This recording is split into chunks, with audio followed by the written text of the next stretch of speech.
ओम शांति। आज 7 जून 2022 है और आज प्यारे बाबा के साकार रूप से चले हुए मधुर महावाक्यों को स्पष्ट करेंगी आदरणीय आशा दीदी। ओम शांति दीदी। ओम शांति। बाबा ने कहा, मीठे बच्चे, रात दिन इसी चिंतन में रहो कि सबको बाप का परिचय कैसे दें। फादर शोज सन, सन शोज फादर। बाबा ने इसी में बुद्धि लगानी है। हमको ये काम दिया हुआ है और ये काम संपन्न होगा कि हर आत्मा को बाबा का परिचय मिल जाए।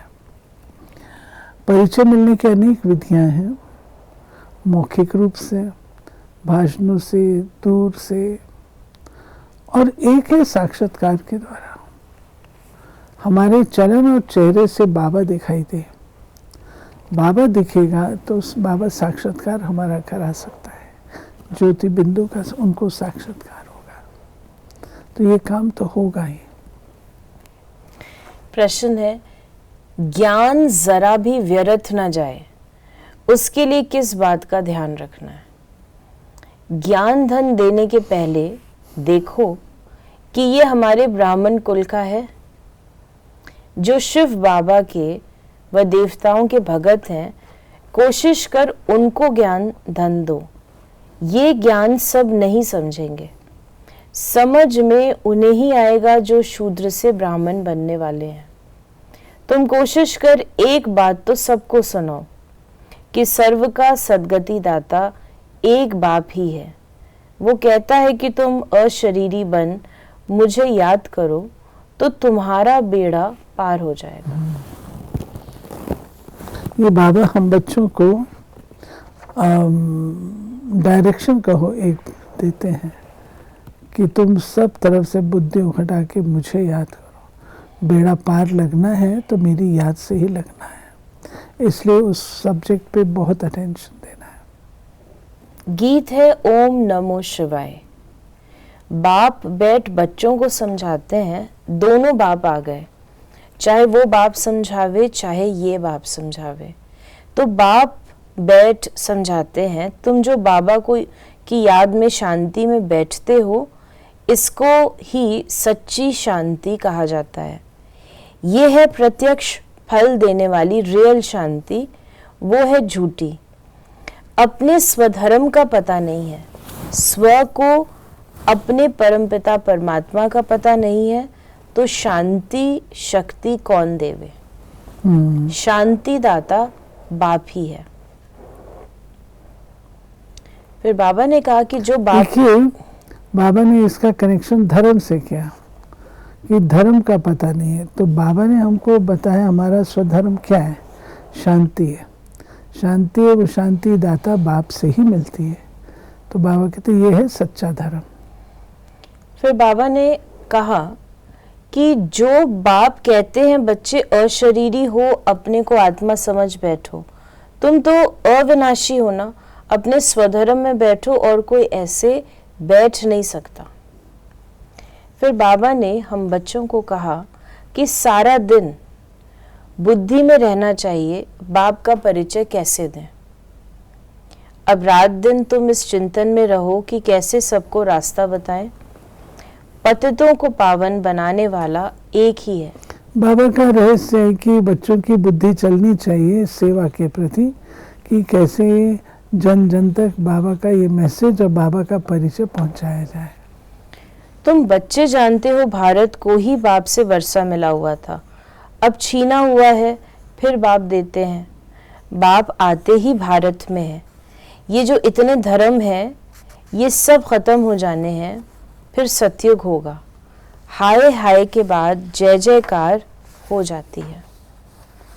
ये बाबा कहते हैं कि अंत में ये सब खत्म है और एक ही धर्म जो है, आदि सनातन नहीं, आदि सनातन देवी देवता धर्म अभी है, परंतु वो जो धर्म बाबा ने शुरू में बताया शांति का, वही एक रह जाएगा।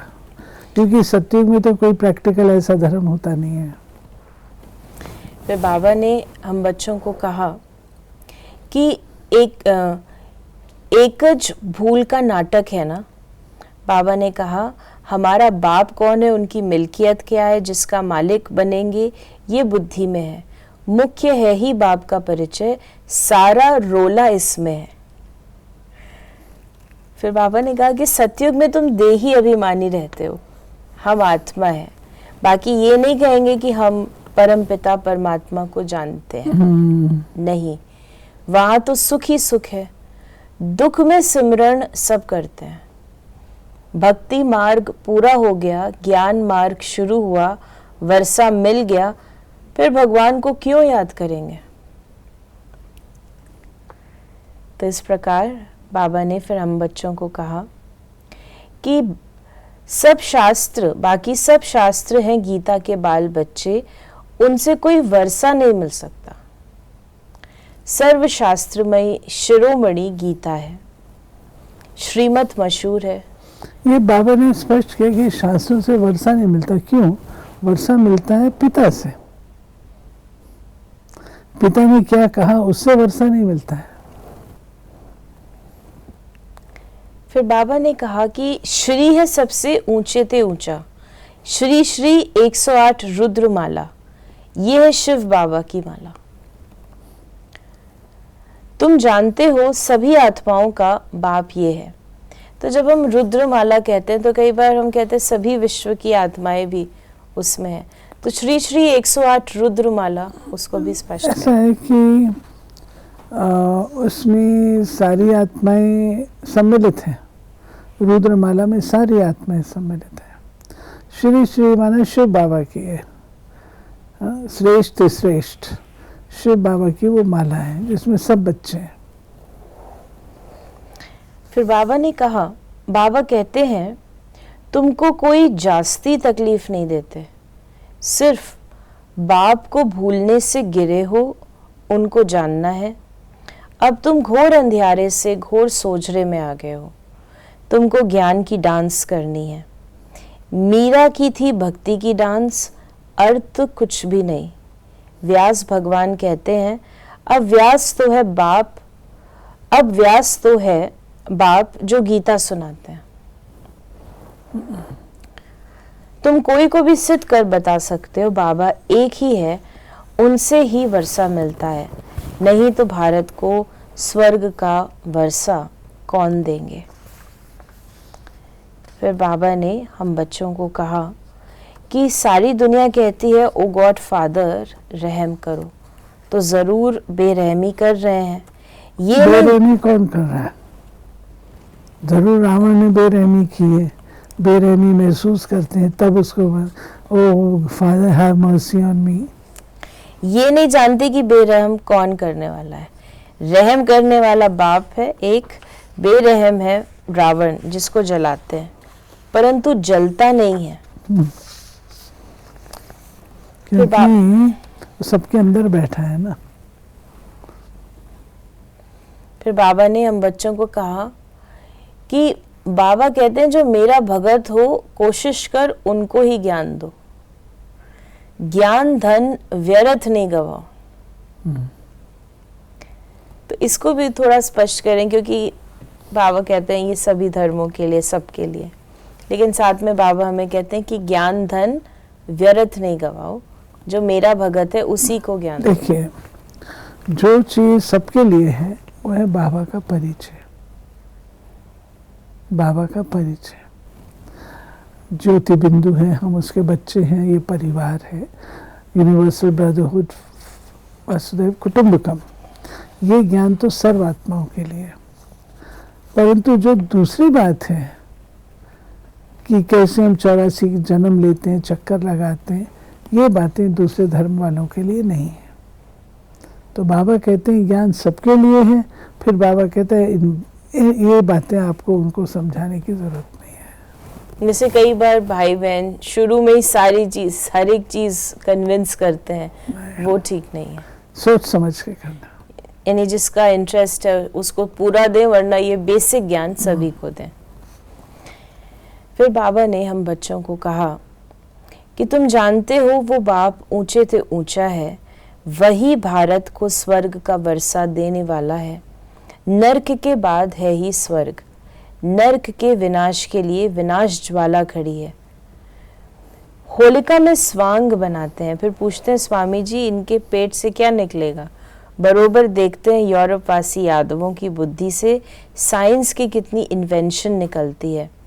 तुमको कोशिश कर एक ही बात पर समझाना है, सर्व का सद्गति दाता एक है। बाप आते ही हैं भारत में तो ये सबसे बड़ा तीर्थ हो गया। फिर बाबा ने हम बच्चों को, बाबा भारत में आते हैं तो बाबा कहते हैं इसलिए भारत जो है सबसे बड़ा तीर्थ है।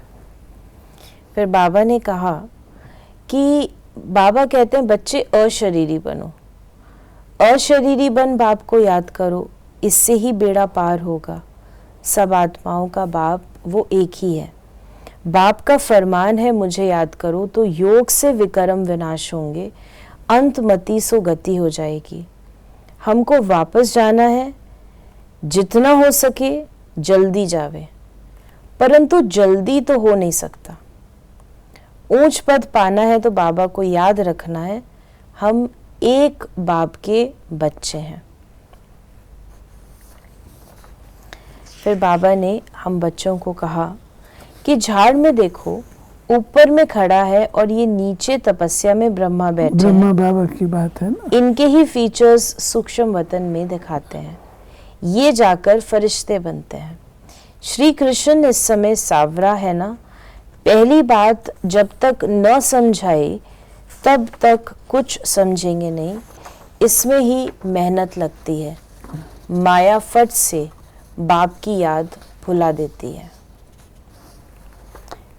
बाबा ने कहा कि निश्चय से लिखते भी हैं बरोबर हम नारायण पद पाएंगे, फिर भी भूल जाते हैं। बाबा बच्चों को परखते हैं और बच्चों को स्पष्ट बताते भी हैं। तो बच्चों की अपनी मनसा और शक्ति होती है। ऊंच पद पाना है तो पढ़ाई तो करनी है। वरदान है बाप को अपनी सर्व जिम्मेवारियां देकर सेवा का खेल करने वाले मास्टर सर्वशक्तिवान भव। कोई भी कार्य करते सदा स्मृति रहे कि सर्वशक्तिवान बाप हमारा साथी है। हम मास्टर सर्वशक्तिवान हैं तो किसी भी प्रकार का भारीपन नहीं रहेगा। जब मेरी जिम्मेवारी समझते हो तो माथा भारी होता है। इसलिए ब्राह्मण जीवन में अपनी सर्व जिम्मेवारियां बाप को दे दो तो सेवा भी एक खेल अनुभव होगी। चाहे कितना भी बड़ा सोचने का काम हो, अटेंशन देने का काम हो, लेकिन मास्टर सर्वशक्तिवान के वरदान की स्मृति से अथक रहेंगे। और स्लोगन है मुरलीधर की मुरली पर देह की भी सुध बुध को भूल, खुशी के झूले में झूलने वाले ही सच्चे गोप गोपियां हैं। इसका गायन है ना, जब श्री कृष्ण मुरली बजाते थे तो गोप गोपियां दौड़ी दौड़ी आती थी। तो ऐसे ही बाबा कहते हैं कि देह भान को भूल करके दौड़ के आती थी। तो हमको भी अपना देह भान जो है भूल करके बाबा की मुरली में उपस्थित। तो ये थे बाबा के आज के मधुर महावाक्यों का स्पष्टीकरण।